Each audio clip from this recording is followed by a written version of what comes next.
Yo, what's Bobino? What's Bobino? Zeke Black is in the building. There's a couple of things I need to get to and talk about this morning. First and foremost, I seen a post by DJ Chuck Chill Out. Rest in peace to Granddaddy IU from the Juice Crew All Stars. He was down with Marley Marl and them. He had some good songs in the late 80s, definitely early 90s. Um, Definitely rest in peace to Granddaddy IU, Golden Era MC. The last time I actually seen Granddaddy IU, he was on a Big Gary show, Big Face Gary show on YouTube. So definitely, I think it was like last summer. Um, Rest in peace to Granddaddy IU. He was definitely a staple in hip hop. He ran with the Juice Crew All Stars. Y'all don't know who that was. That was Fly Tie, Marley Marl. Um, yeah, rest in peace to Mr. Magic. Good morning, salute, Mr. Magic. Big Daddy Kane, Best Peace Biz Markie, Cool V, MC Shan, Shantae, MC Percy, you know, Craig G, definitely Roxanne Shantae, and just DJ Chili Q, just sending my condolences to the whole Juice Crew All Stars family and a host of others that I may have forgot, like Master H, Cool G Rap. Now we're gonna get to the get downs. We get to the nitty gritty in the gutter. Definitely, you know what I'm saying. Rest in peace, Granddaddy IU. We had a song that was doing so like something new from the Granddaddy U. He had a couple of joints that was popping. That's when Marley had caught that Warner deal, that Warner Brother deal. That's when Juice Crew also with the Warner joint, Symphony and the rest. Even around that time, a rapper called DJ Kid Capri was signed to Coachella Records. You know what I'm saying? This is around that time when Kid Capri was signed to Coachella. And actually, Kid Capri was one of the first mixtapes from the streets, top of the world, G Block Tucker. He's one of the first ones that was on the radio. So they had Kid Capri on BLS doing this mixtape. Actually, at a mixtape show. DJ Kid Capri was on WBLS on weekdays, certain weekdays. I forgot the days, but we will always hear like replays because Kid Capri was on tour. He was, at that time, Kid Capri was the man. He was on tour. I don't know who he was on tour with. He was never really up there, but definitely shout out to Kid Capri. And definitely sending my love to the Cold Chillin' Foundation and the family. Definitely getting to the necessaries. It's time to stop playing games. The do's and the don'ts, It's the do's and the don'ts. Let me tell you something, man. Now, a couple of months back, me and Azie was having it was real crazy in the comment section. Azie was getting a little emotional. And I probably one of the only people he ever responded back to, other than, even on his little Facebook page, he was putting some responses back to Zeke Black.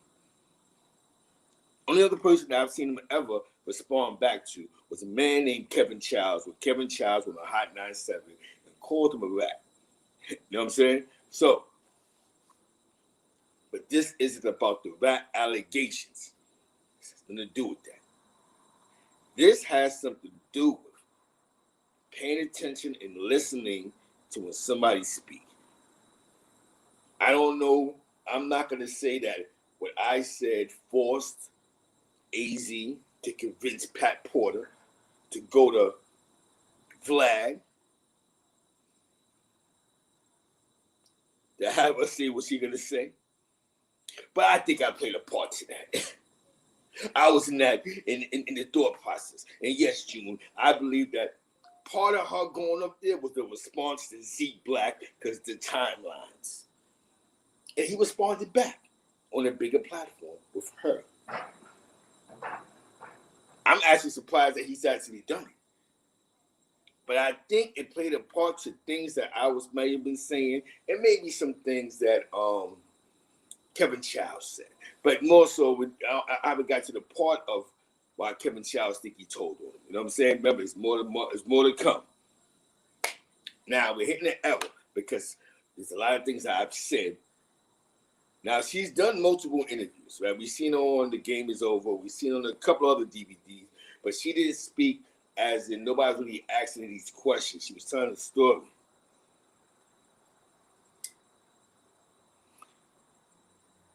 But she did add some information. You just got to know the timelines, Billie Jean. She did. She said some a lot of important things. So let me get to where I'm getting at. Now, she said some important things. She said when Azie blew up, it was after they made Scarface. Scarface was made, yes, Scarface was made in 1983. She says the same thing, but a lot of people wasn't outside. What was going on in 1983 when they made Scarface? Rich Porter didn't go to jail until 1985. That means that Rich was getting a whole lot of money where LA and the rest of them was running around getting all this money uptown. While Azie was blowing up in 1983 because she said Scarface. In New York City in 1983, a gram of cocaine went for $100. He caught a pre-crack cocaine flow without selling crack cocaine. That means that Azie was a multi-millionaire before Rich went to jail. Because not too many people were selling dimes of coke in 1983. Dudes might have went down to $50. If you knew somebody, they probably gave you a 20. But what he did was, he changed the economics on the street. Do you understand that what always got AZ name out the algorithm of getting thrown in the back of a truck was that it was always thought that he worked for Rich Porter? That was always the story. Yo, A worked for Rich. Rich Porter was the plug. That was able, so he bought a BMW. They just swore that, that he fucking with Rich. No, he was fucking with Lulu. And they came up with a plan. His strength was Rich Porter. Name, his brother-in-law. So while he's on the block selling coke, 1983, heroin was still the number one drug in New York City. Very important to what I'm telling you. Only a few people in a circle knew that he was doing his own thing. Because he played along with the algorithm of, I work for Rich. The story in the streets was he worked for Rich Porter. 83, the two top drugs in Manhattan. I'm going to tell you about Manhattan. Was heroin and angel dust, PCP. Names say because around that time, the names that was on the street in 83 that was getting to that was names like Von Zip, Big Dave. They had the water. You know what I'm saying? You hear me? I remember that. The discount store across the street. This is the 80s. Taft Projects. A played a game with these dudes. You know what? I'm not going to go to the Big Dave store. But that was the big thing. That was the big thing, that water. That water was a conversation. Because I don't get the timelines, but I got time to argue with you online. Pat said some important shit right there. Do you understand for 2 summers, that means that AZ was really feeding the wolves without feeding the wolves. The prices are so low. If I go see A and buy 30 dimes, I can go to Rye, New York and get 3,000 off this shit.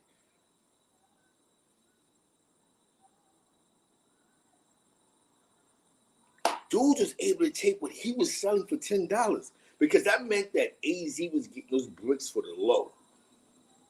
A was getting the bricks for the low. 1883. What was going on in New York City? AZ name wasn't in the conversation in 83. The Rich Porter name was. LA name was.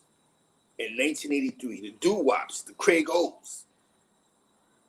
Those were the names in the conversations.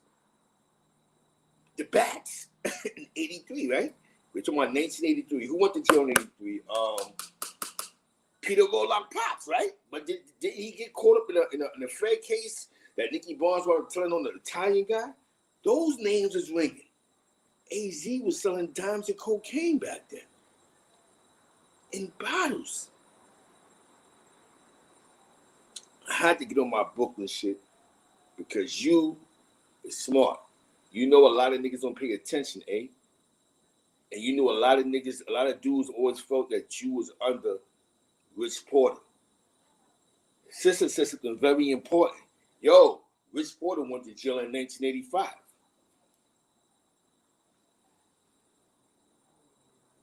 Huh? So he didn't go to jail in 83. He went to jail in 85.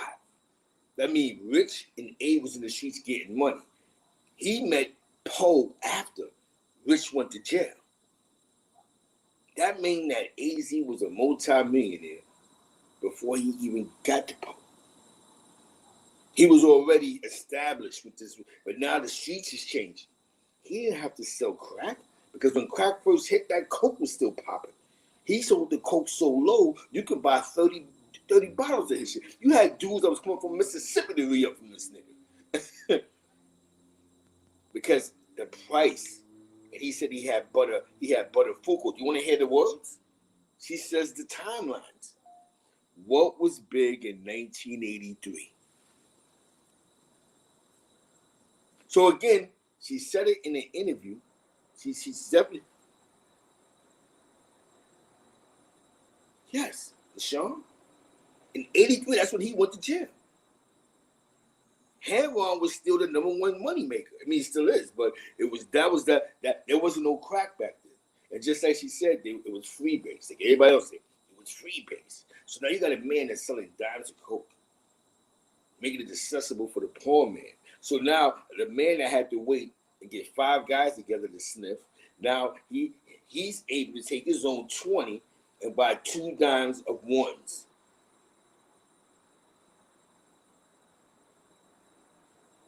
The man changed the game, man. He changed the game. But I did hear in an interview that she said because of Rich lowered his prices. Because niggas seen what he was doing. Now, why would somebody who's selling heroin, and we know that heroin is considered a grown man game, that's grown man money. Why would he say, fuck this dope shit? This coke shit is crazy. He's watching the money that Azie's making. Yo, she said what? So think about it. It's a little further back, years later, but the only one to actually really, the only person on record that really violated him to rob him was his brother-in-law. His ex-brother-in-law's brother-in-law. That's the guy who actually put together, let's kick the doors in and tie him up. I don't know if that's the first time Azie got tied up or not, but that was the time that she says a lot. It's just you got to know the timestamps of what was going on in the streets. Nobody was selling dimes of cocaine like that. There was blocks like 108th Street, 9th Street allegedly, and Lex, between Lex and 3rd. Those was like coke blocks. You had blocks like my block that was like 99th, 98th allegedly. That niggas sold coke. Them old niggas were selling that shit for $100. You had certain blocks. They just was not lowering their prices. You had a guy with a spot uptown that everybody in the world was going to because he had it for the super low. He made it accessible for the everyday man. I mean, you don't have to wait till Friday. So now he took cocaine out of being a social drug.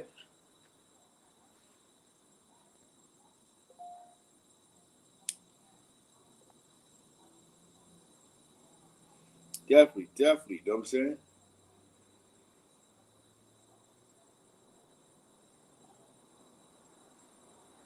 Some things is real life, man. Like shit be real life, man. Yeah, he want to bring the preacher story. See, he gonna do it right. And I'm gonna tell you something. 50 has a thing with Uptown cats. Not changing the story, right? If you think about the character from the Caning 3, the unique guy from Harlem, that's that's unique. You know what I'm saying? The plug, Unique had a store uptown. Unique wasn't from Queens, but he fit everything that Unique was. A guy from uptown getting money. If you peep game, when he met the mother, he met her uptown. They had the meeting one time. That was by City College in the Sugar Hill section of Harlem. How much you want to bet that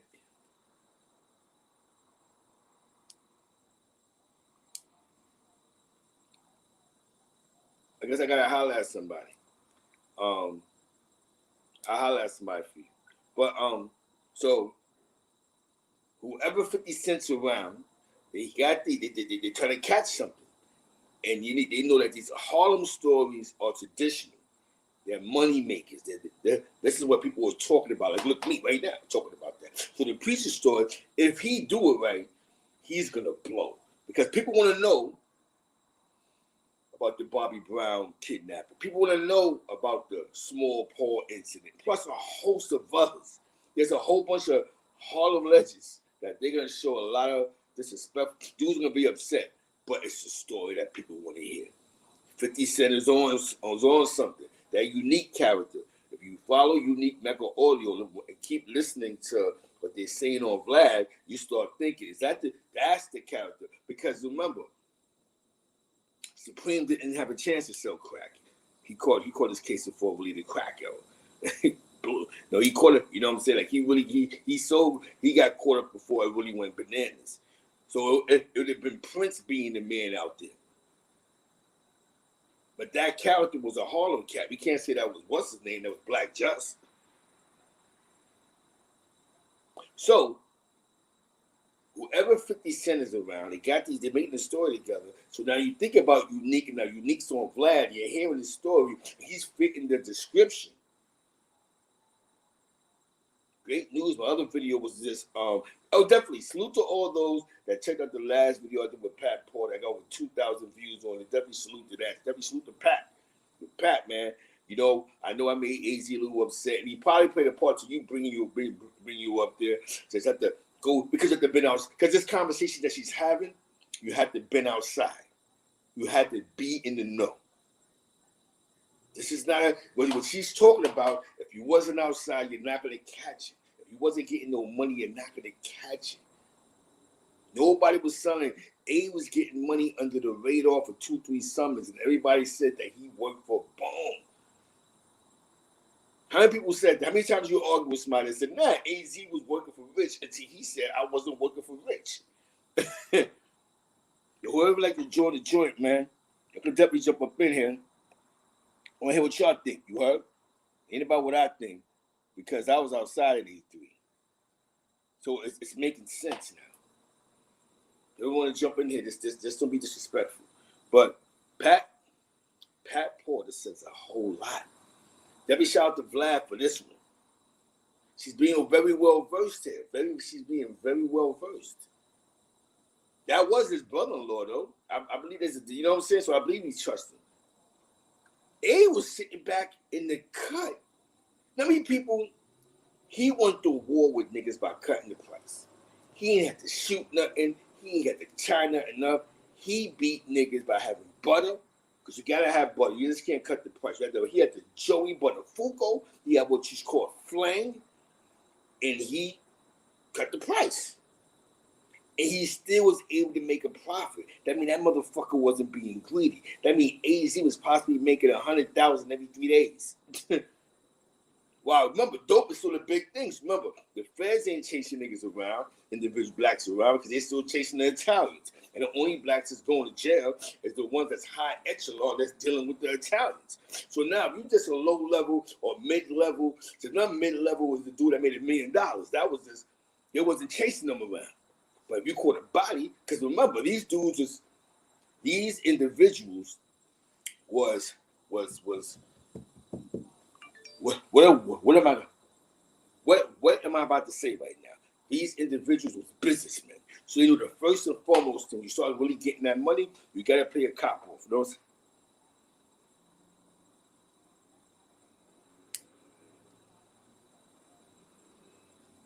Yeah.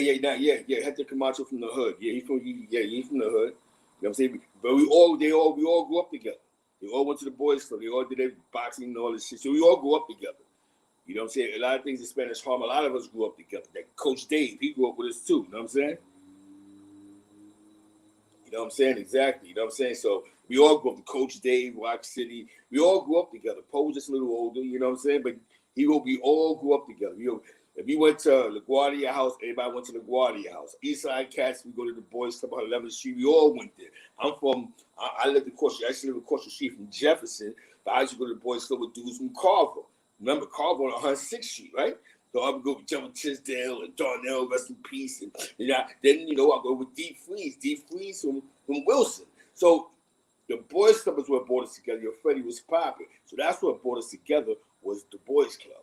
So yeah, you know what I'm saying? But at that time, dudes wanted to be in the streets. So it was a different flavor. You know what I'm saying? It was a different type of time, a different type of temperature. You know what I'm saying? So yes, Xander, Marley, yes. We all grew up together. So if they hung out a couple of times driving around, I mean, don't get it tuned.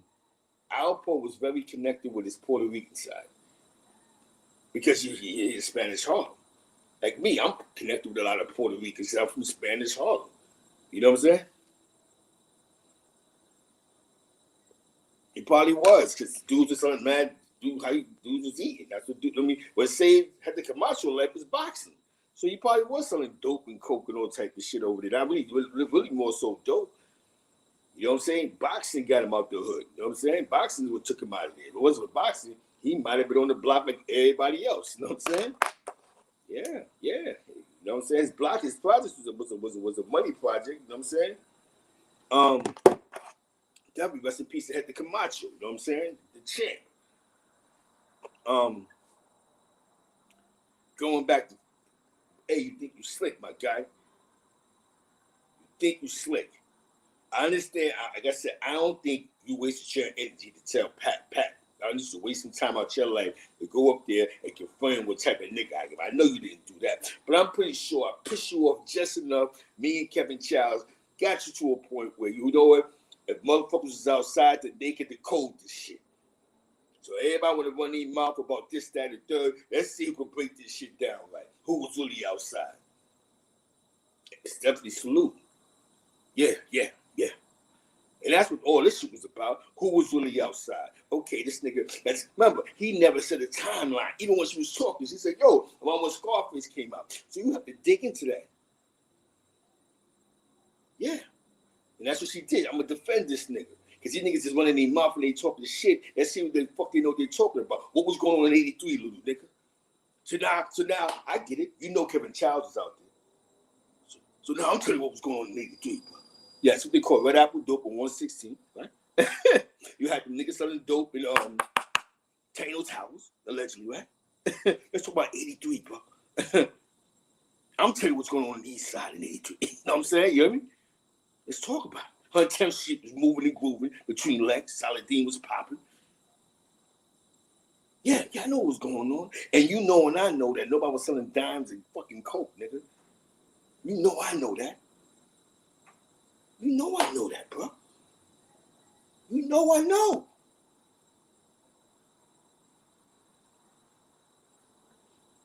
You know what I'm saying? You know what I'm saying?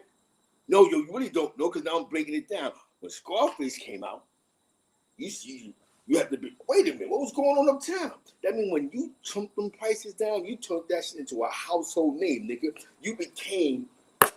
This nigga became the Briscoe, nigga. But Rich was making so much bread with the hair on. But I'm going to tell you something. The hair on, it didn't have a decline. They kept bagging the plugs. So the game is getting mixy. Now you can't get your hands on something now. Now you got to wait on something. You got to fuck with your hand. You got to make moves now. Because now they're knocking off the connects. Remember, if they was fucking with Shamika's brother, the Ash nigga, and he gets assassinated, you got to find a new plug. Remember, cocaine's still a party drug. And this man got money off the party drug. Deputy Shout out to Jamal Saladin, peace to the gods and earths. He killed him, Buck. From 83, he didn't have to sell crack. Azie wasn't an idiot. He lived off the coattail of his fucking brother-in-law. May Rich Porter rest in peace. Because the average person, come on, Buck. Shout out to East Harlem, shout out to them niggas in Lehman. We always say AZ worked for Rich Porter. Yo, A worked for Rich. When AZ was smart. Listen, party people. We're talking about a true businessman right here. He hit in the shadows of the LAs of them, played his position. Whatever this nigga Rich Porter was doing with preaching them niggas to do whatever they was fucking doing, it was keeping the heat off that nigga back. You know what I'm saying?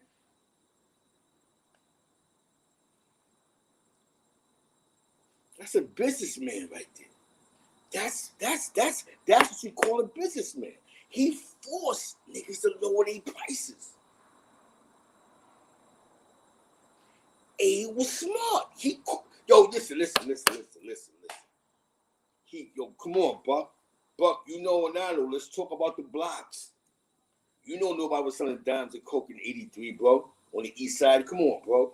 You know nobody was doing that shit. Niggas might have been selling 30s or 40s or even 50s, but definitely 100. If somebody lowered their fucking price, it wasn't that low.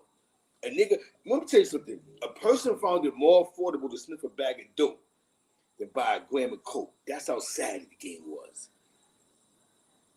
Because it was really a rich man price. Then A found a way to a person to still get high, and I could still make my PC. That means if A, as we heard, listen to Mecca Audio, shout out to my man Unique. Shout out to Unique. Unique said he was getting bills for like 13. So what you think Lulu came to him with? Yo, listen, I got a blink. Boom. Just give me back 15. I don't know the price, the number. Give me back 12. Yo, if I can bag up 120, I got money under the dirt, my nigga. He made so much money, believe me, selling what he did, that he was able to retire from the game. And even though some people may say retired dishonestly, or dishonor, he went and created a real record label. A real record label. Probably with an LLC and a tax number. And believe me, doing those videos or doing whatever he was doing, if the man's not stupid, he was able to throw some of that fucking money in there. And that's why Mac Daddy A has never, as we know, never caught fucking tax evasion.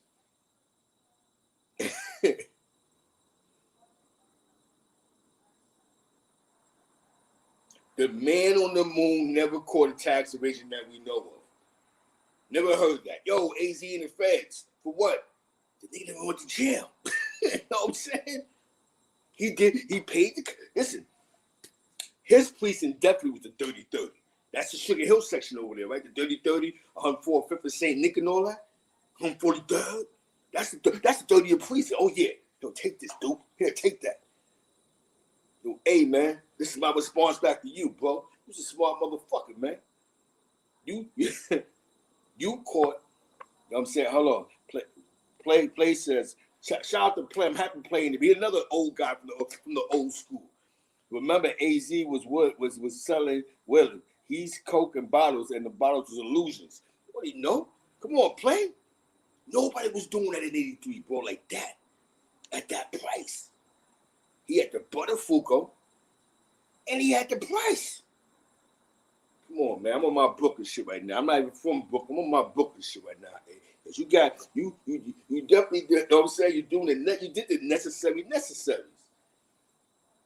You did the necessary. Now I see why you be laughing at niggas. Oh, it's a stupid business.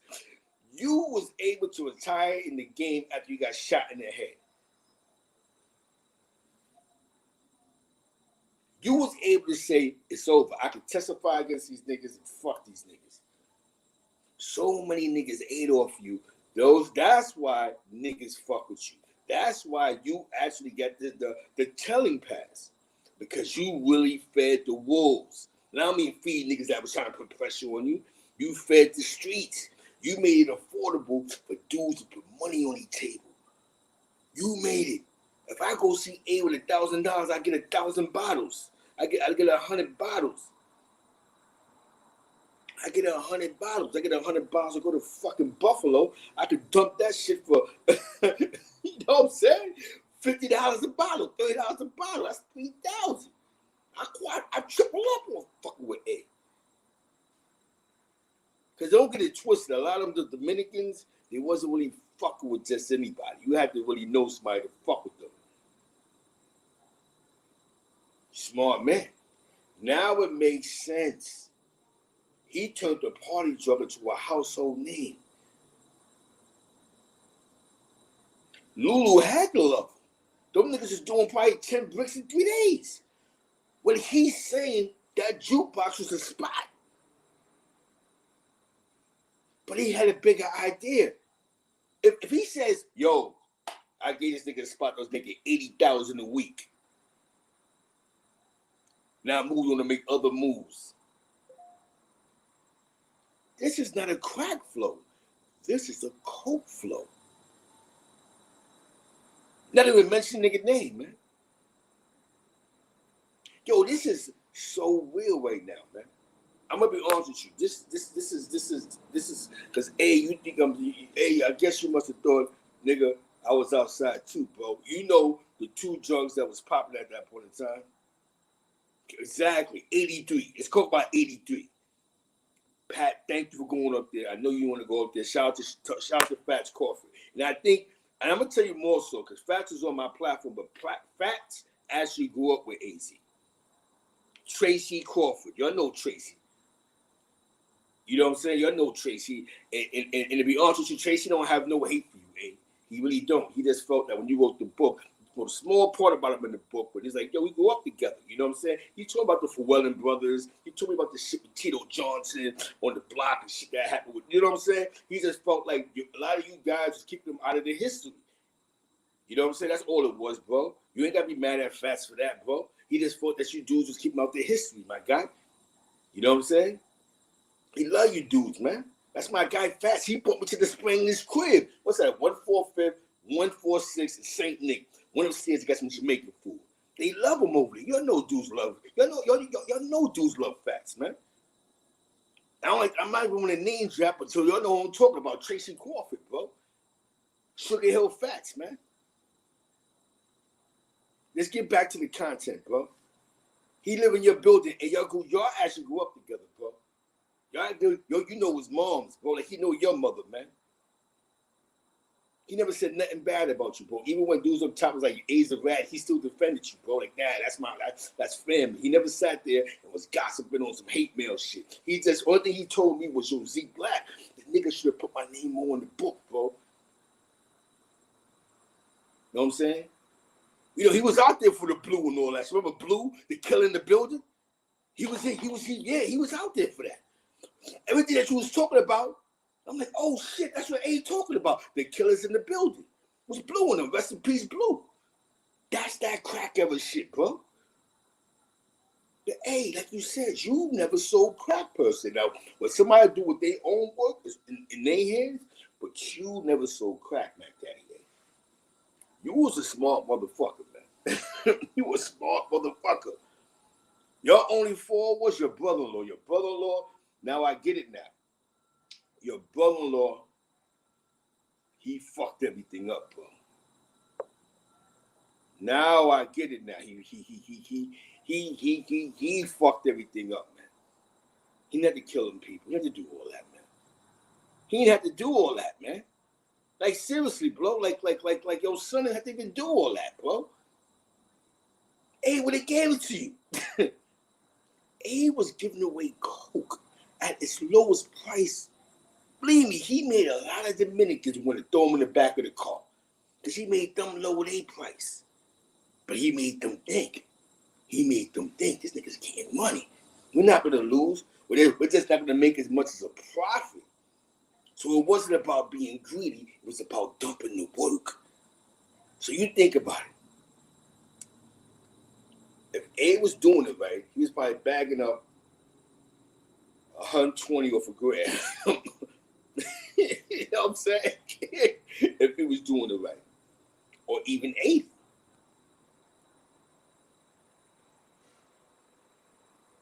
You know what I'm saying? Whatever he was doing, he was able to give Poppy back his money and make at least a profit of $50,000. Y'all add the math up. That means he wasn't paying no. He wasn't getting hit with bricks for 20. He wasn't getting hit for 20. He tells you out of his own mouth. Yo, I was making $50,000. I was happy for that profit after paying everybody. After all the shit you do to pay niggas, all your losses, you was making $50,000 a week. Do you know what 50,000 a week looked like in 1983? Come on, man. This is New York history right now. Believe me, he made a lot of Spanish cats stop selling dope and start selling some coke. He was. He don't. This is the unique story about this, right? The unique story about what AZ did is it's the timeline, and it shows you about how not being greedy, you get a lot of money. That's the hustle in this. That is the true bonded hustle in this. Now, I'm gonna be the devil advocate here. People say that AZ told, but a lot of you niggas was fans of Alpo. But Alpo was in the street. He's a real nigga. He's living his truth. Yo, he ain't lying. He's a real one. So we can't pick and choose out. We should not be picking and choosing individuals that told. Because because a lot of you guys be in other comments, yo, Poe was a real one. He was a killer. But he told. Nah, but at least he was honest about it. So you have to be mindful when we get on the. If you say he's a rat, you have to say everybody's a rat. But a lot of you guys are going to say that. You're going to say Alpo's the killer and he's just a rat.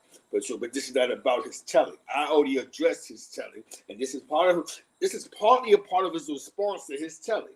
My baby mother is going to tell you my story. So definitely salute to all those that feel he's a rat. Listen. We know what the facts is. Yeah, he did tell. He did point the finger. We do know that. But we're talking about economics right now. We are talking about economics. Let's talk about the economics, what he did in 1983. What the fuck was going on in 83? He wasn't telling 83. Let's talk about 1983.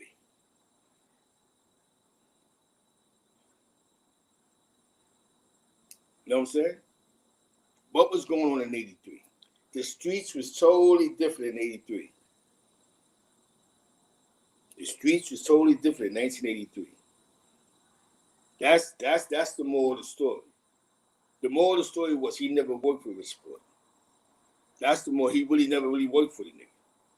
When he was getting a whole bunch of money, nobody took A serious. But A was a smart motherfucker because he played the role. You know what I'm saying? He played the role. We don't even know he made $50,000 a week. He might have. He just said that. You know what I'm saying? He just gave a number out, 50,000. There's niggas that was selling bricks in spots that was doing super duper quadruple numbers. You know what I'm saying? But like I said, this isn't about his cooperating. This one isn't about his cooperating. It's about the economics and how narratives get created. I like what you're saying, Clubhouse. You're definitely my guy. I respect it. Listen, I'm not shooting down on anything that you're saying. I'm just telling you what was going on in 83. Because part of her going on that Vlad thing was a response to his history being told by his baby mother. Possibly, so it's only two people he ever responded to online that said anything about him. It was Kevin Childs and it was me. Because me and him was going back and forth. So I have to make a response to this, but I can't sit here and just be, oh, he's a rat bastard. How did I? No, I'm going to, wait a minute. You know what I'm saying? That's all this is about. That, her going on Vlad played a part to her telling his story in the years and timeline to try to play a nigga like a motherfucker wasn't outside. So this is my response. You know what I'm saying? You know what I'm saying? That's all it is. And I have to be, because when I come across disrespectful, it gets all over the place. Now, you know what I'm saying? Salute, small salute. We hit. Definitely shout out to Harlem. Who was in the street that was not bothering this man? Preacher. Now, why Preacher wasn't bothering a nigga that was buying BMWs, switching up, they had cars in lots, these niggas had the finest garments from Dapper Dan. Why he was never on Sir Preacher radar? Why? Because they always felt that Rich was the boss.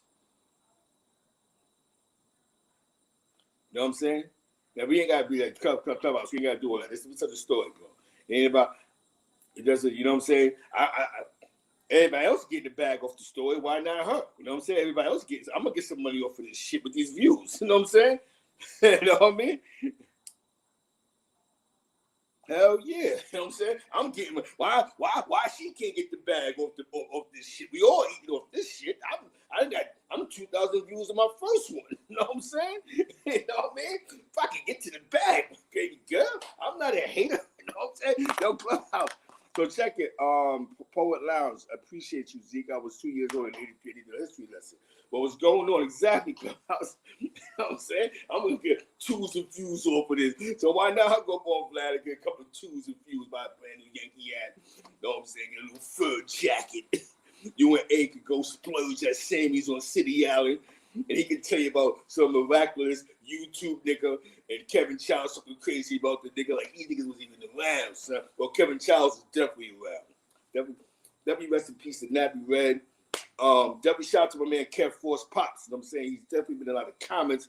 He's doing his thing. He always show love to Harlem, man. Definitely shout out to Kevin Childs Pops. Not Kevin Childs. Kev Force Pops. You know what I'm saying? And the funny part is, I think I was locked up with their brother. I think they call him Poncho Force. They call him some other shit. They had another name they had for him.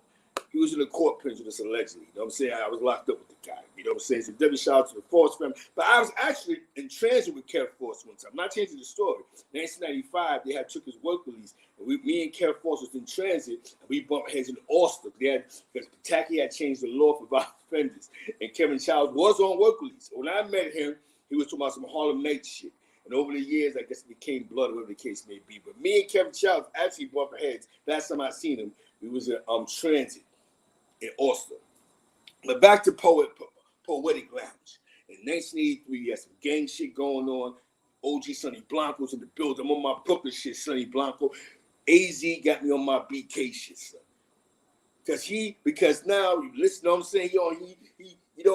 He has somebody respond to some shit, give us some timelines. We're gonna get to the timelines. In '83, there was a lot of hip hop going on, Poet. A lot of hip hop. The clubs is popping. Heroin was like the number one thing. Heroin was the number one drug. Then crack became like the number one drug. You know that Brooklyn shit. Brooklyn was a different type of time, different temperature. Niggas was getting thrown in the back of the cars back then in Brooklyn. You know what I'm saying? And this cocaine thing was a party drug, but it wasn't a household. It wasn't an everyday party drug unless you got money. So actually, AZ played a part of cocaine not being a rich man high no more because he made it affordable for the everyday man.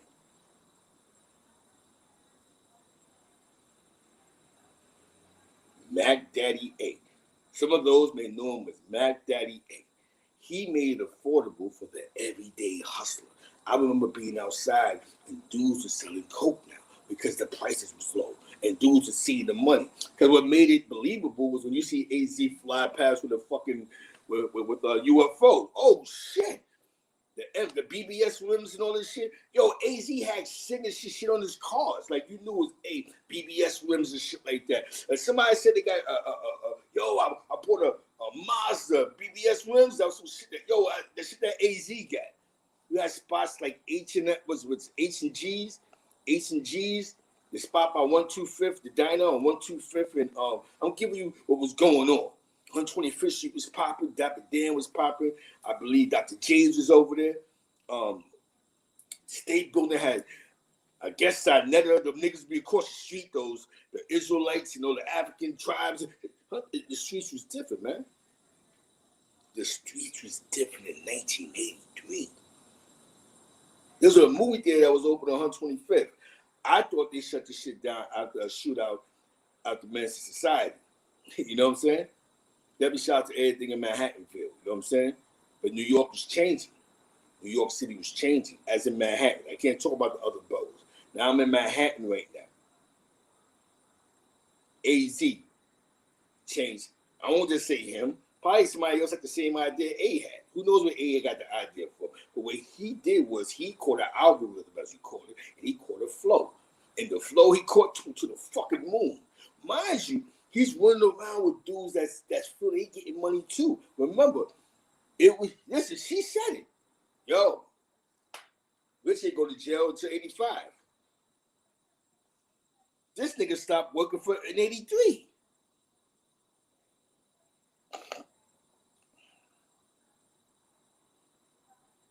So when dude seen, yo, this is crazy. Him being Rich Porter's brother-in-law bought him a clientele. Then he was able to take that and take it to the moon. Yo, word him up. Yo, A got dimes and coke. Whatever he did, 15, whatever he, what? Yo, let me get 10 of those things. Let me get 15 of those things. So now a guy that stood outside in the corner to make $1,000, I thought that was a lot of money. They showed you that it paid in full. Shout out to Dame Dash. Y'all didn't get that when he said, yo, I made $1,000 a day. I'm rich. Azie was doing that in 20 minutes.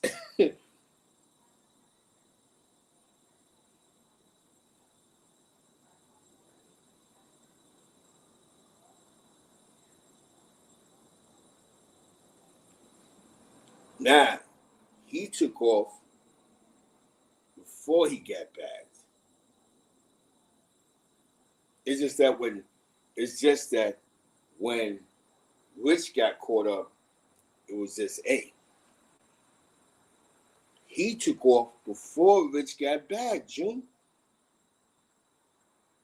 He stopped hustling. He said out his mouth. She said, yo, he was in the cleaners. He got fired because he was putting work in it. At the cleaners, right? Yo, he blew up right after that. She said, in the content that the video she made now, that Rich Porter did not go to jail in 1985. She said, what? He made Rich drop his prices. I heard her say that before. That would make sense. Man, fuck this dope shit. You got to line around the corner. So of course, what AZ did, what Alpo did, what Kevin Childs said, yo, it was Kevin Childs or whoever seen Poe in the feds and said, nigga, you work for AZ. You was working for AZ, nigga. There was no partnership between him and Rich Porter. He basically got closer to the family through A. He made a new Rich, but he got closer to A.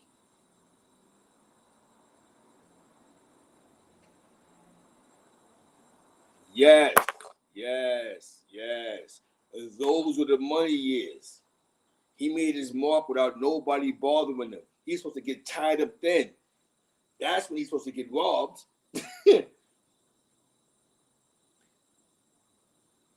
That's why his brother-in-law targeted his ass and not Rich Porter, bro. I'm going to play some content. Yo, Vlad, don't zap me. I got to play this. Listen to this, party people. This is what he says. Pat Porter on getting pregnant by AZ, fires on. AZ quitting the cleaners and selling drugs. Shout out to Vlad. I never sold crack a day in my life from straight coke in the bottles. And blew up overnight, bro. Now, were you aware of AZ getting to the drug game himself also? Yes, I was. Okay, how'd you feel about that? I had no way of, like I said, this was the norm. Like, who am I to tell you what you're supposed to do? I was still in school. Well, the baby's here now, so I didn't drop out. I left school. But I don't know. I couldn't tell him what to do. I already saw what was going on with my brother. I'm just thinking he's trying to do the same and be the same and get the same. You know, we was living how we was living. We were where we were. And I believe at that time it was just about people trying to get to some money. Just afford certain things and be able to eat, take care of your family. Now, he have a child of his own, so by any means. And that's where it began, man. That's where it began. Now, doing our do's and our don'ts, right? Yeah, that's right. Smack the like button. I gave you some content this goddamn morning. Actually, Pat Porter gave us some content a couple of days ago. Definitely shout out to Unique Maker Audio. Let's take it back to the old school.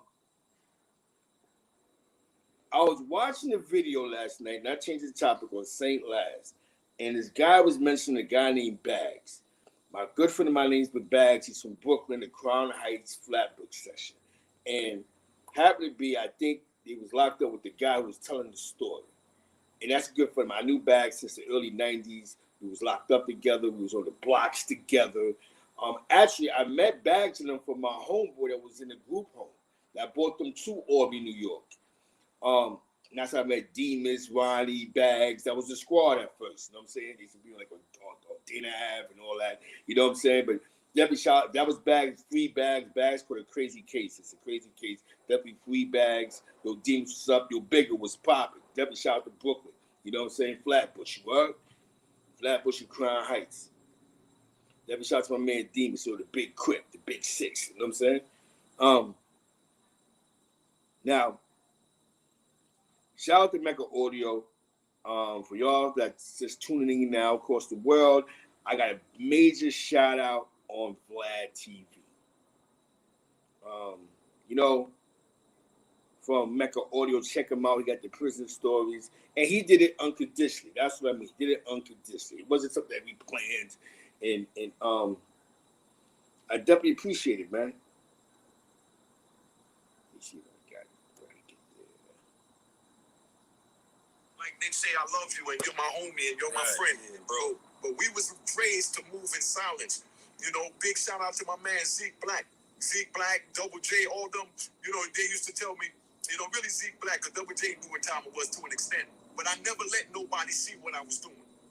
Okay, you got an old saying, you don't let your the left hand know what the right hand is doing. Know what the right hand is doing. So the people till it's time to clap. Exactly. The people around me, they was thinking that Mecca Audio was a music store, like a car radio store. They didn't even know what it was, but I made it Mecca Audio because I went to Miami and I done brought the strippers and Miami bass and Luke and everything else to New York to introduce them to a new form of music. So that's why I called it Mecca Audio. So Mecca Audio. So definitely shout out to Unique. You know what I'm saying? Definitely shout out. You know what I'm saying? That was love. You know, Vlad has a major platform. Major flat. Definitely shout out to Marcus Garvey Village, you heard. You know, Bristol, Chester, Riverdale. You know what I'm saying? Definitely shout out to the Wiggins family. Salute to them, my man John Doe and all of them. You know what I'm saying? Definitely salute to the Wiggins family out there from Brownsville. You know what I'm saying? Marcus Garvey Village. Now we're getting to the get down. We're getting back to the dirt.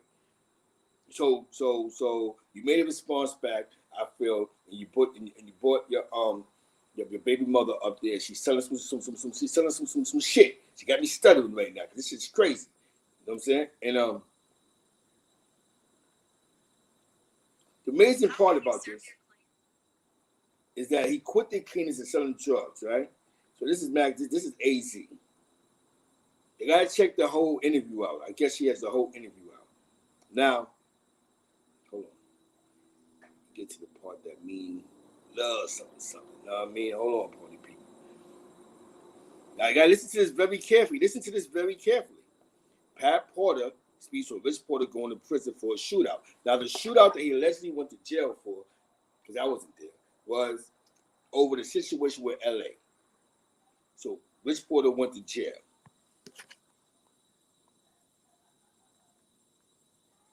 Oh, Harlem right here. Not really. Not really at all. But I'm thinking about you saying Richard did start having kids because I remember the girl being pregnant with his son. Okay. So that, but the crack, I never saw it come in. I saw dope, I saw coke, crack. By the time crack came, it was like videos being made, and they were showing you in videos like sometimes the crack users of how they smoking the crack, and then it wasn't called crack then. To me, I remember when it was called freebasing. Like I heard of freebasing first, and it was grown people that I knew had done that, but I really didn't connect nothing. I don't even know whether it's the same, but I remember freebasing and then crack.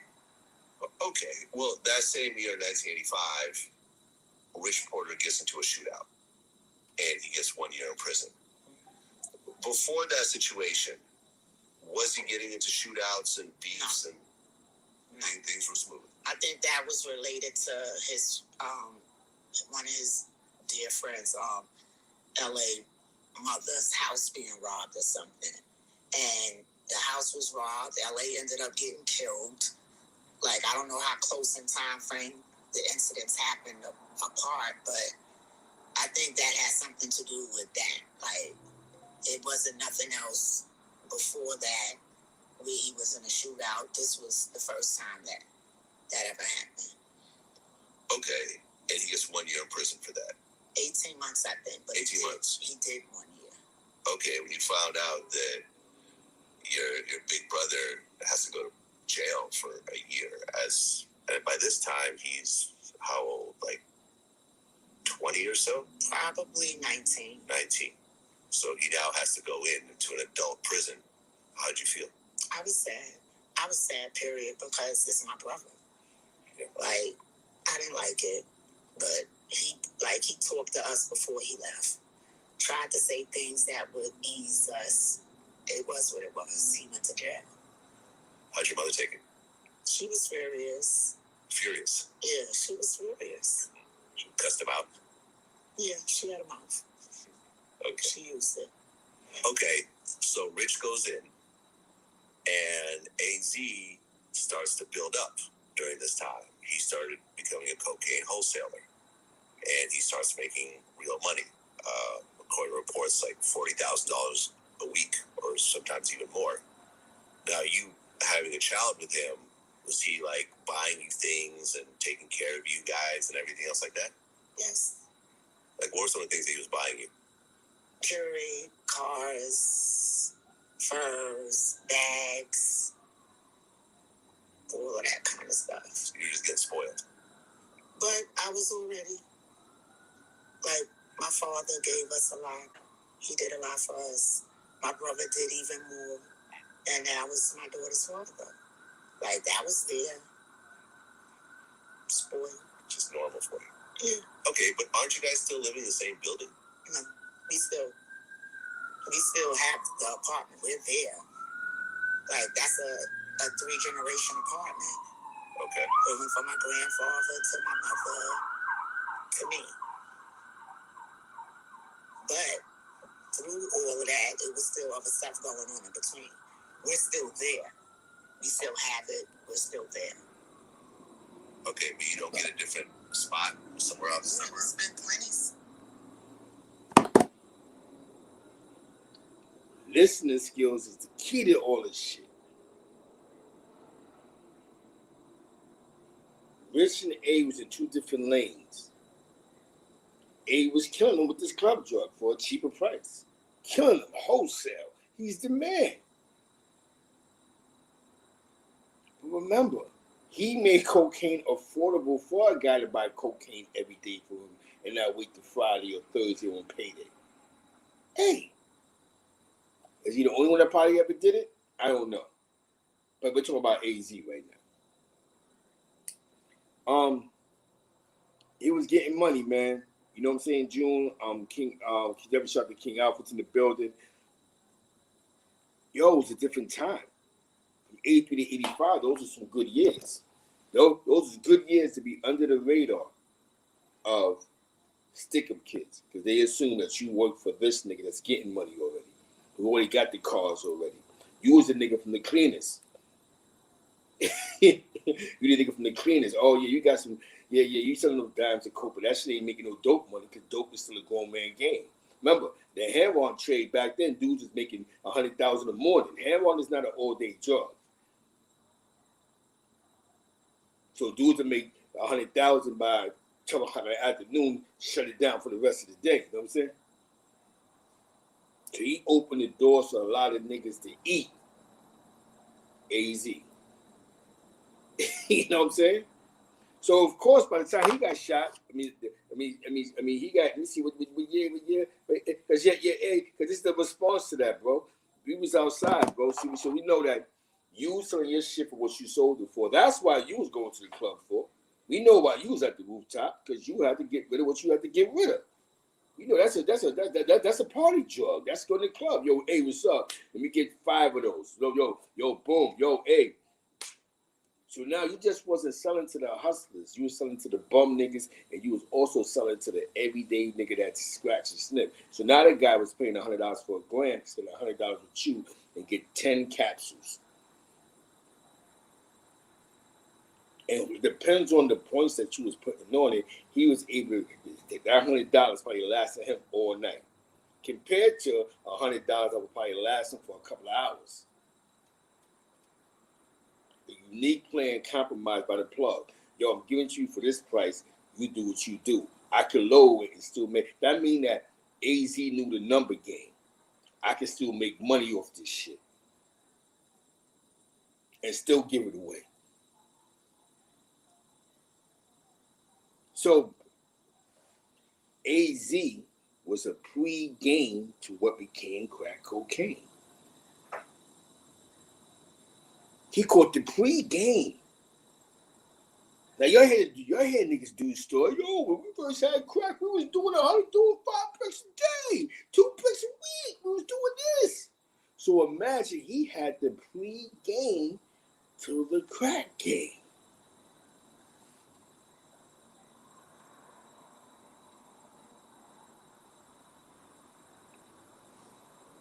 He probably had enough money to retire when he got shot, when they robbed the house. Because for a man who just got hit up, he did a rap video, he had cameraman, he had a couple of rap videos with your music box, he had some music out, he had a studio. He was really doing his game. He got 100% legal. Yo, did he sue the rapper AZ, for allegedly stealing his likeness? Not Daddy Azie Faisal. So the game was over when he got shot. The game really wasn't over when Rich got shot. The game was over when he got shot, because that's when it's over. Let's talk about the year that AZ got assassinated.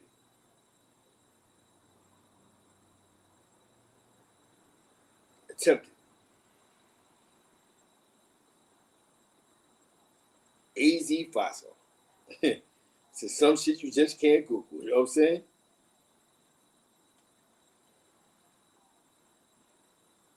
He's 58 years old.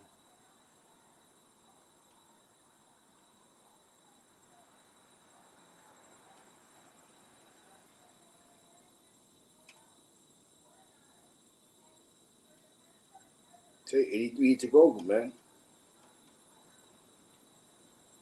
1987, man. 1987 is when they definitely dog soldiers in the building, definitely. 87 is when he got shot, right?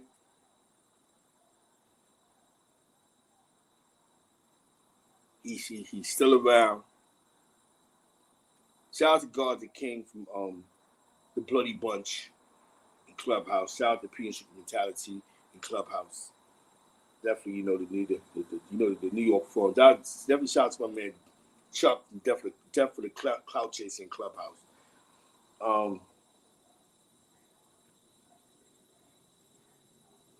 AZ was actually a smart man. Now, if you think about this in the business aspect, right? It would sound more politically correct to hear that Alpo would have beef with AZ about the coke numbers. Because that was his man. That's the man who had the dimes. That's the man he had his own connect, right? The Cabo Mercer was popping. But it seems to be that during later years, going towards the end of the years, before Rich passed away, he's seeing Rich Porter for the re-up, or whatever business him and Rich had going on. When all the business should have, Miss G was popping. The business should have been with AZ. Because remember, Rich Porter wasn't AZ's plug. Now, I don't know what was going on in Azie's life, but maybe he's not freestyling. Maybe he really fell back from certain individuals in the game. Think about this. 88, 88, 89, 90. Alpo says out of his mouth, y'all seeing Rich. Rich lied to me. But why would Rich Porter have to lie to you if your man who was the connect that was getting coke, was hitting niggas for the low, you could have just went to go see him?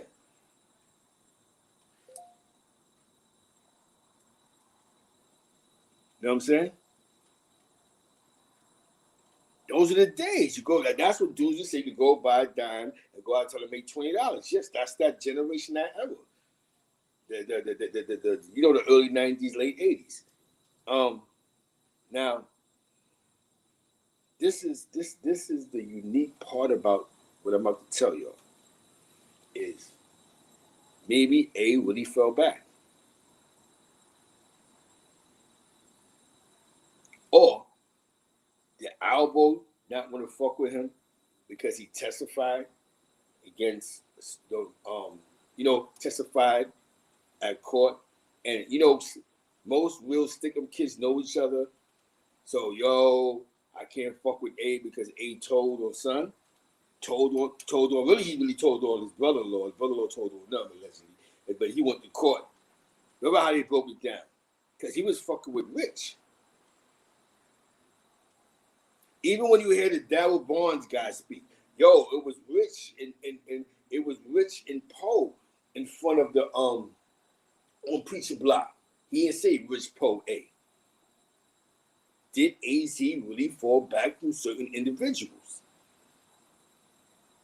That's the question. So I could say A was getting to the music thing because I remember watching videos that he was making for Video Music Box. Definitely around the time after Darnell passed away. He had What's Going On Black. He made an album called Kick That Gangsta Shit. But A was still fashionable in Harlem. I remember they had the Juice Crew All-Star concert at the Apollo. Remember that? And they was all out there. The mob style niggas was outside. A was outside. That was a big night for Harlem. Harlem niggas was showing out at the Apollo. If you was outside, y'all remember the Juice Crew All-Stars performed at the Apollo Theater. That's when that's right after they did the symphony. You had MC Shan perform, Coogee Rap, Kane, Craig G. KG had that Dropping Signs joint. You had your man see Duck Alert.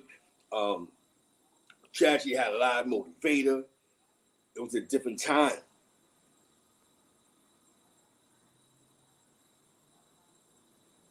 The streets never said fuck AZ though. I don't know what they said behind closed doors. But nobody ever said, even so A getting money. Now A good, he chilling. Nobody really called A a rat. That's the part your Stone to the Bone was popping. OG Sonny Blanco, let it be known, Miss G's in the building. And definitely salute to my man, Corey King. He's putting out snippets of our interview that we wound up doing. Check it out on CK212-212 with Corey King on YouTube. It's dope. It's nice snippets. I'm going to post some of them up. I just, cope with the work thing. You know what I'm saying? Nobody never said nothing bad about A. The only person that has some status to call AZ a rat on record is Kevin Childs. But he didn't call him a rat because he got shot. He called him a rat because he said, your name was something with his case. I'm going to say something with his case. I got nothing to do with that. Now, me and AZ's beef was about the Paid in Full 2 thing. And then it just went someplace else. He jumped in the comments. He got a little crazy. And it was going back and forth. You know what I'm saying? You know what I'm saying? Now, in the whole reality, definitely salute. You know what I'm saying? In the whole reality of going back and forth with Mac Daddy A, we going back and forth.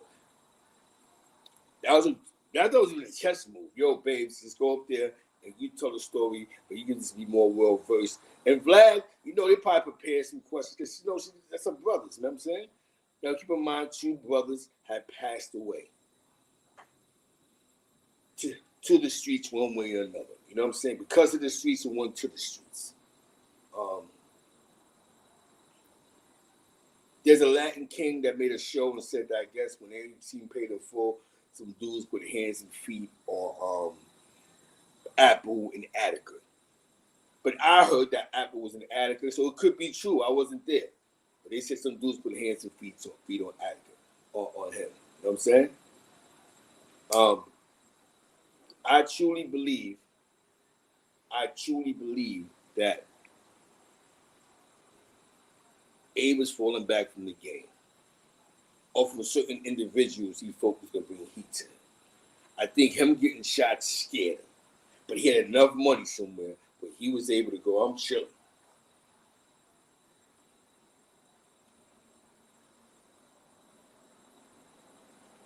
Definitely aggressive defiance. Definitely salute. Definitely salute to my man AD in the building. Shout out, you know what I'm saying? Definitely salute for the $2 donation. You heard? You know what I'm saying? Definitely shout out for the $2 donation. Azie, after he seen Scarface, changed the game with the prices. Played a part to that. Because there's some people, even I'm gonna be honest with you. Y'all know, before 83, y'all couldn't go. Definitely salute to Corey King. Salute and maximum respect to the big dog, aka Mr. Corey King. Facts. That's the pose. You heard? OG Senator Blocko says Apple needs more than hands and feet put on it. Facts. I'm saying exactly. We got to keep the good work up, man. This is just my response back to the response. Yes, he scaled back the operation, Mr. Warbucks. He was selective, probably on who he fucked with. You know what I'm saying? He was selective. He was because it would make the storyline would have made more sense. Poe having beef with A. Now, I built with the guards. Me and the guard, we built it. Debbie shouts with guards to King. Y'all know him in Clubhouse. Y'all know. Shout out to Push That Knife. My man Iced Out and all that. My man Iced. You know what I'm saying? This is the story that this is the part that nobody never thought about. Debbie, support my man Aggressive Defiance. Check him out on YouTube. Go check him out. Shout out to Wifey, Westside St. Louis, word. St. Louis, Missouri. Shout out to my man, Rudy Lowe, the low lives. I'm not a low life, but I do it for the culture. My man Big Dice, check out Big Dice Chronicles on YouTube. Check out the 050, the movement on YouTube. Everything Gleeko, heavy on the Gleeks. The respectable, respected. The necessary, necessaries. Yep, the necessary, necessaries.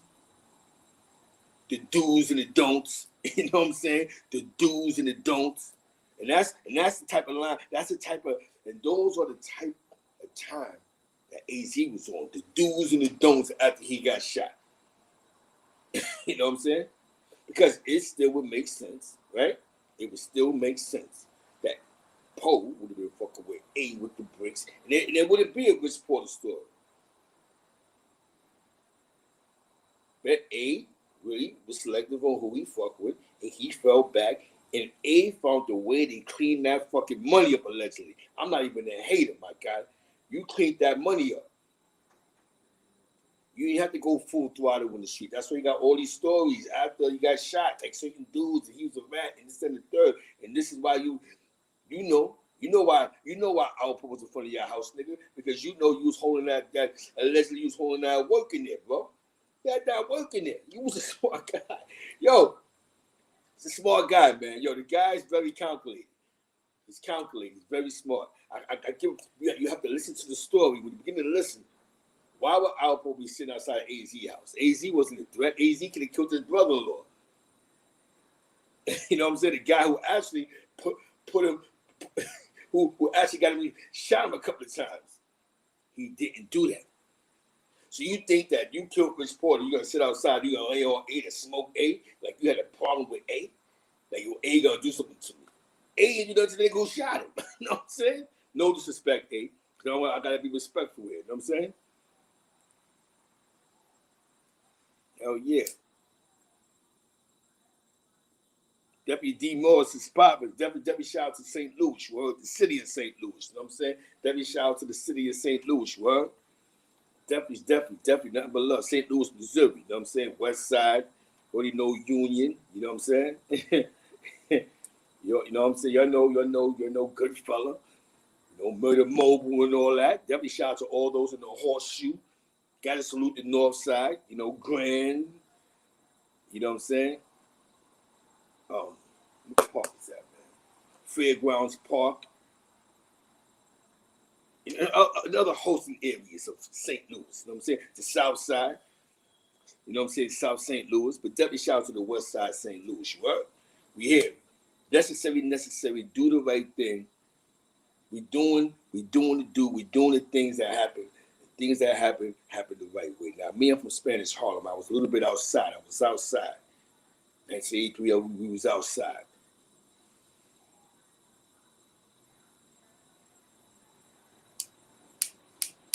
Yeah, I actually got an interview with Unique on here. You can check it out. You guys even with Zeke Black and Unique Mega Audio. Yeah, you know what I'm saying?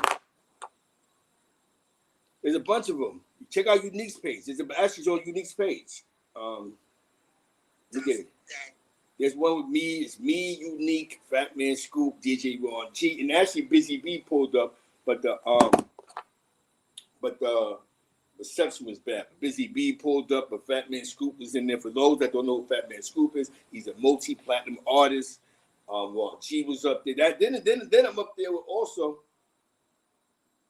Yeah, then I'm also up there with it's me, Big D from Lincoln, Unique, and 10 Toes Down. We up there doing an interview as well. Check out Unique Mecca Audio. You know what I'm saying? But I get you over. Let me get you to his link, to the link in his page. We have a host of interviews. Plus, he got great prison stories. To be honest with you. You know what I'm saying? Just doing the righteous thing. You know what I'm saying? I'm a plug you into.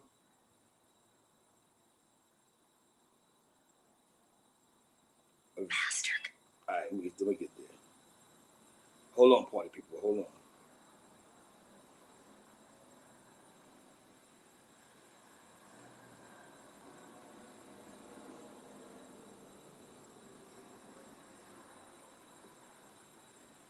Where is it at?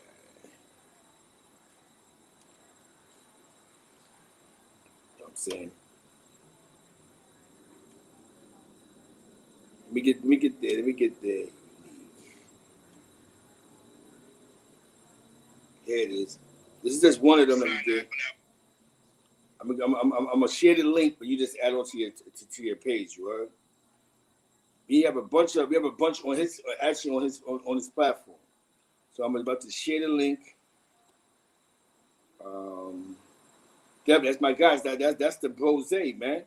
You know what I'm saying? Like, you know, when I was a teenager, you know what I'm saying? We had, you know, with Sugar Hill Tone, shout out to Sugar Hill Tone, my man Heck and all of us, peace, Dave. You know what I'm saying? Like the streets is very well in tune. You know what I'm saying? The streets was in tune. You know what I'm saying?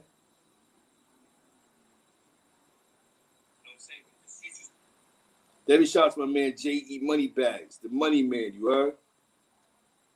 That's the link right there, the Unique joint right there. If you want to subscribe. Yeah, Ron G. You know Ron G was the mixtape king. Definitely shout out to the Polo Grounds. That's the link right there for Unique. D Morris, hit the link, and then you just subscribe to his page, to his channel, you heard? For those that would like to donate to United Nigga Fund, you know what I'm saying? I'll put the Cash App up, you heard?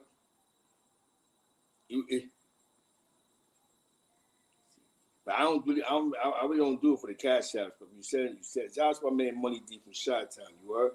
You know what I'm saying? Definitely shout out to my man Money D. He always show love to the cause.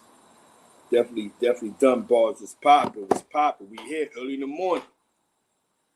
I had to respond back to this because Azie sent wifey up there, baby mama. I don't even say wifey. Oh, that's the Cash App. You know what I'm saying? And she was just telling their story, and the only two people that worked his nerves was me and Kevin Childs. that he actually responded back to. Azie was so mad at me, he was responding back to me on his Facebook page. Yo, this guy's a cold-blooded idiot, no type of shit. A dead man walking, it was crazy, but I don't think he was threatening me as a dead man walking. He was just saying, like, the way I think. You know what I'm saying? So I got to respond back. You send wifey up there. Yeah, she has to defend her baby dad. Let's hold on, nigga. Let's get this shit right. You want to argue under that? So now we breaking down the breakdown. So now you can sit back because you know I know. There was none of that running around here, you heard? You know what I'm saying? Debbie shot to Pat Porter, you heard? What's poppin'? CK Tooth was in the building. New Veneers on deck. You know what I'm saying? CK Tooth was in the building, man. Harlem, man. Debbie free Sugar Hill Tone. It's a definite, you know what I'm saying? We do the necessaries, you know what I'm saying? We're doing what's supposed to be done out here. What I'm gonna say is your man was a smart guy. He got rich after they made, and he was able to stay under the fucking radar because everybody always said he worked for Rich. Only the people that didn't say that was the people that was around him. I'm gonna say the niggas that was in the circle, and they didn't run their mouth. You know what I'm saying? Yeah, they got to put all the rest. You can't go, well, she's lying in this video. Let her tell her story. She's telling her side. Let's move on now. It wasn't so much. Let me tell you something. Because for those that were like, I got an IG called Zeke Black Feed the Wolves. If you want to know more about Alpo in this case, I do have his paperwork. I have Wayne Perry's paperwork in the case that he actually told on. So I can email it to you if you want to know about what Alpo actually told on. And in the paperwork, he does not mention that he killed Rich Porter. Now, Rich Porter's name is nowhere in that paperwork. Out of all the bodies that he gave up in that case, he did not mention Rich Porter. So, I don't know, you know what I'm saying? She lost 2 brothers in the mud, exactly. So I'm not gonna sit here and make this a bashing campaign against her, like you're supposed to touch this and touch that. But what I'm gonna say is, she definitely, I think I gave the paperwork to somebody. Oh, do I know Pat? Nah. I just know people that know her. You know what I'm saying? But I don't know her personally. But she just, you know what I'm saying? She was just popular, like the 80s, popular. Like, you know what I'm saying? Like she was on that popular scene. Like that's Azie's wife. But again, it's funny. Listen, let me see how funny this is though. She's Azie's baby mother at that time. But she had more power being Rich Porter's sister. So Rich was about something in these streets. And yeah, that's Azie's baby mother, but yo, that's Rich's sister. So think about this. Yo, that's Rich Porter's sister, but he had a baby by, you know what I'm saying? So Azie, so the relationship, so Rich's reputation outside meant something. And it kept, you know what I'm saying? I wasn't in New York streets at that time. I didn't leave the porch from Jersey to 93, so I appreciate history all the time. I also find myself understanding a lot more than I did touchdown. Salute, definitely. You know what I'm saying? It was a different time in New York, man. You know what I'm saying? You got to keep this in mind. Debbie shout out to Gangsta Lou, you what? It was a different time in New York. Exactly. And A ate off that. Think about this. A had to put together his own team. You know what I'm saying? Because he's getting too much money.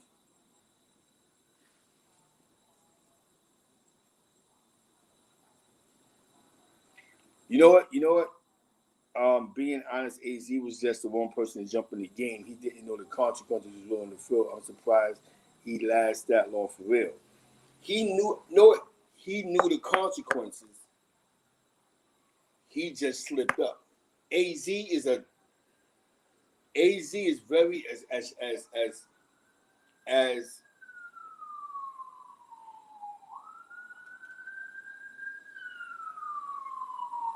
all right, I'm gonna put it like this. AZ wasn't like Rich and Alpo and the rest of them. AZ was more low key. Like you might not see A. You know what I'm saying? Like once A really got established, when you hear his stories, he ride through the block, look, he'll break out. Boom. You'll see A car, A will pull up, yo, what's going on out here? A got real low. So the only way to get A was you had to be an inside person. And I think that's what he wasn't ready for. D. Morris, he wasn't ready for the snakery. Because the only person that actually robbed him, because a lot of niggas didn't know what A was doing. Because you don't see A no more. A was paying niggas to stay away from him. You know what I'm saying? Rich was the one that was really out there. Like, you had Rich, yo, Poe at the rooftop, show the tape of him having sex with girls. And, yo, we just seen Poe getting shot at. Oh, why did do it? You know what I'm saying? Yo, there's a big dice game. But Azie began to fall back from that. He became the guy on the, he got real low. So when he got robbed, when that robbery happened, it was like, oh, shit. No, anything can happen. It can happen anytime. Was he ready for the consequences? Not at all. Because obviously see he cooperated. But in that situation, look who got him. His brother-in-law. The streets didn't even get him. His brother-in-law. Like most of the time, it'd be like the wild cowboys with the fake police sirens throw you in the back of the car. It'd been a preacher knocking on your door, snatch you outside. Brooklyn niggas would have been do-rags, big hands, cuts on their face, snatch you, throw you in the back of the van. It was his brother-in-law, you know what I'm saying? That's who rocked him to sleep, bro.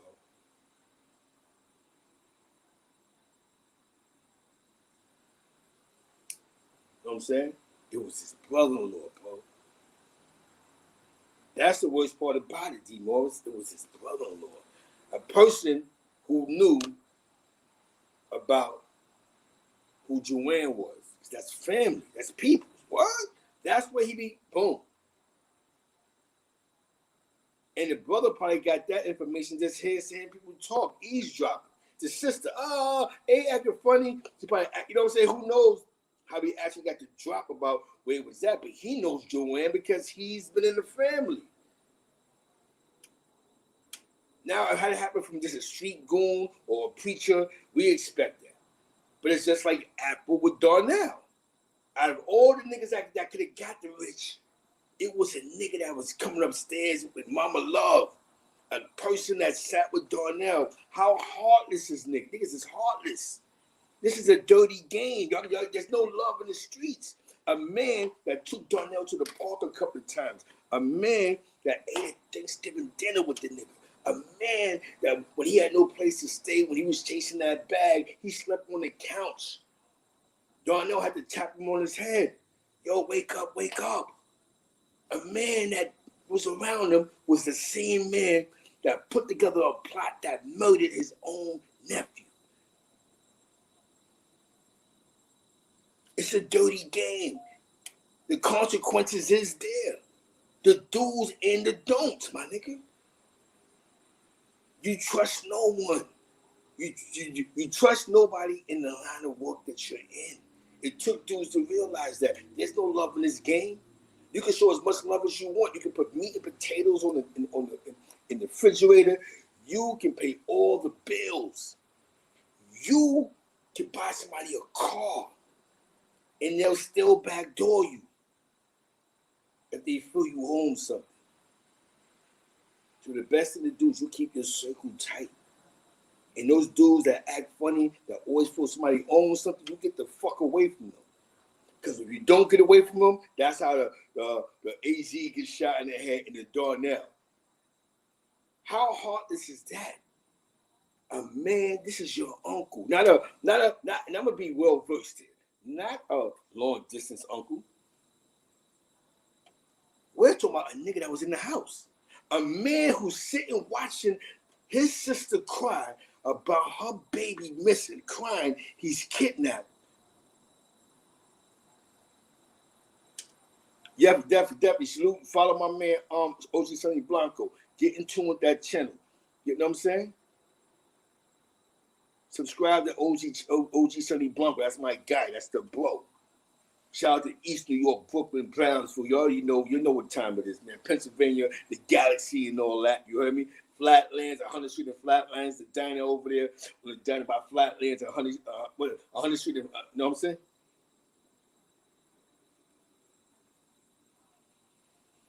I think he got a pass, D. Morris. Be honest with you. I think niggas gave him a pass. Nobody, only us call him that. This, that, and the third. I'm gonna be honest with you. You know what I'm saying? You know what I'm saying? Be honest with you. You know what I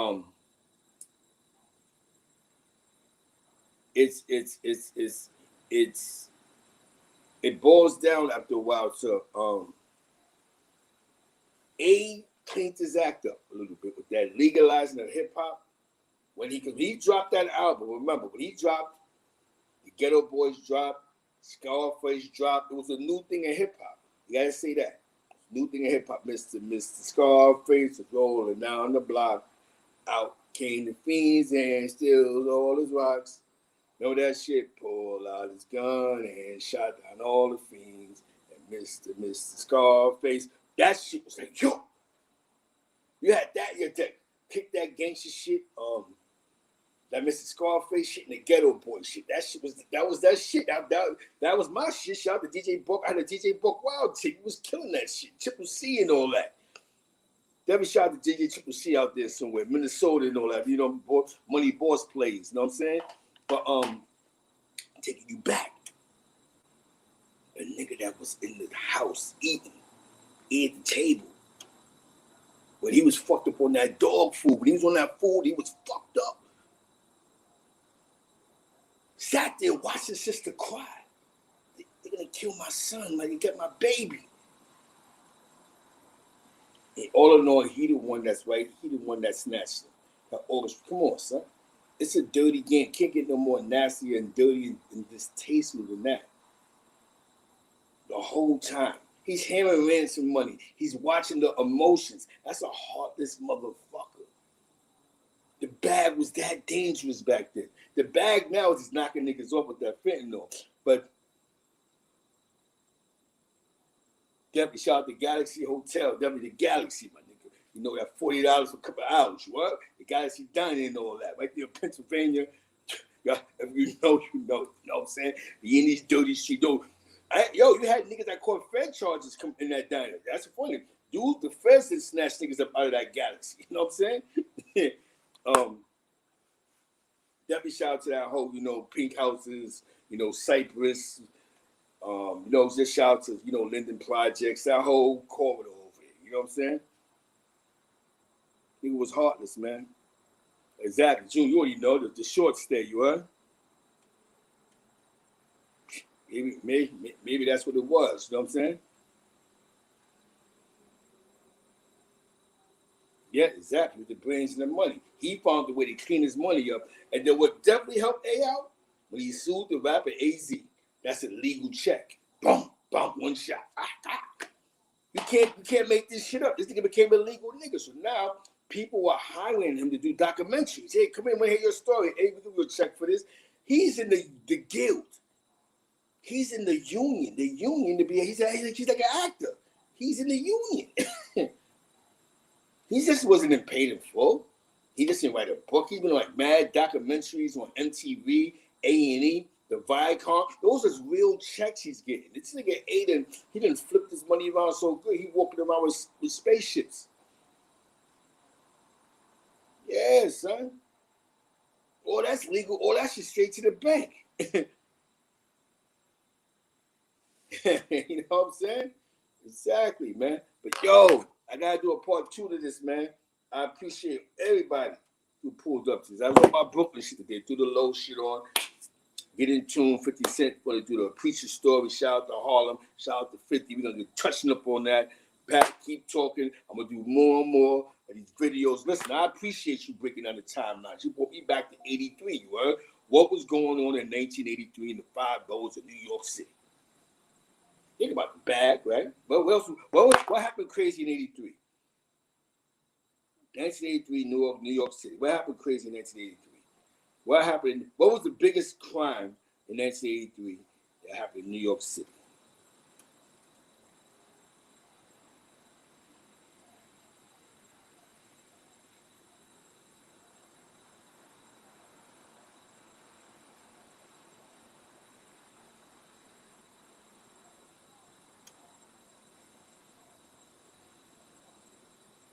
Uh-oh. 1980, here go your man, Mayor Koch, 1983. Administration appears to be winning back.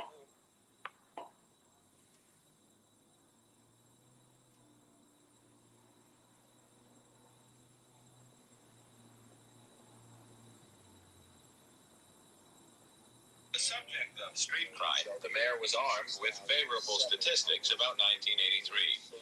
As compared with 82, homicide was down almost 5%. Robbery was down 13%. Auto theft was down 15%. Across the board, a 10% reduction in serious felony crimes. Comparing New York City today with what it was last year, crime is appreciably down.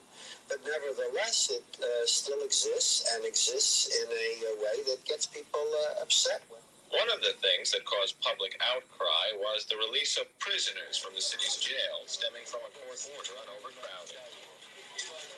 I do believe there's something wrong with our standards where the convenience, as it relates to people who are charged with heavy crimes, because these people are not charged with light crimes, and the safety of the public are equated with the convenience to the prisoners being of greater import to the court than the safety of the public.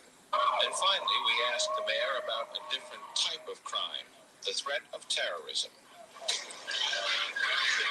The nature of the major act of terrorism, which took place last New Year's Eve, where 3 police officers were maimed and blinded and severely injured, is such that we're going to take special precautions not only on New Year's Eve, but every day. Naturally, the mayor was eager to emphasize the decreases in crime in areas such as homicide, larceny, auto theft. But there were areas where crime increased, notably rape, 6.7%, assault, 1.7%, and a 6.1% jump in a category called all other felonies. Still, in a decade where crime has steadily risen, a 10% cutback in total felonies for the police department and the mayor is considered pretty good marks. John Miller, Channel 5 News. Now, what's the most important thing before I go? He said nothing about drugs. 1983, he mentioned nothing about drugs. Crime was down in New York City, right? Because Zion was having overcrowding. He mentioned nothing about drugs.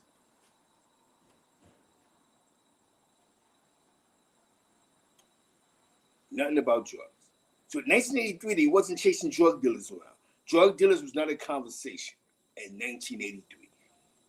You know what I'm saying? In 1983, I just gave you the news in New York City. Drug dealers was not the focus.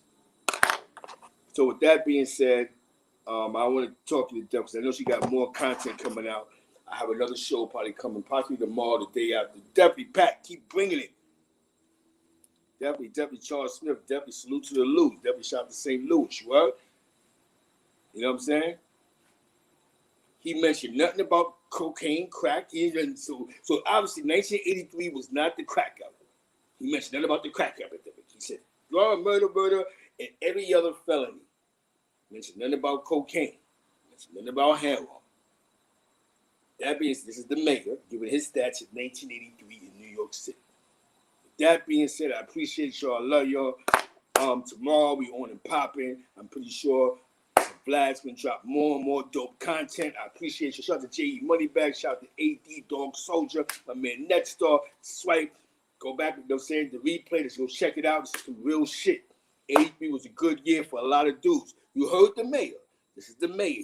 He wasn't chasing drug dealers. He didn't say it was a crack epidemic in 1983. You heard it from the mayor. I gave you the news report, the stats. Shout out to my man Mikey B out there. Shout out to Queens. Shout out to Spanish Harlem, right? The crew I used to run with. Well, the crew, the PT 131, the SDS crew, the Money Green, the Money Tree, the Lynch Mob, East Side Lynch Mob, 112th Street, Jeff Mob, East Army, my boys from Isaac's Mike Sustack, Sean Sustack, you know what I'm saying? Side Gene and all, Spawn Gene and all, my man Hakeem Ford, definitely my block, my man Tyree the Lex Mob, you heard?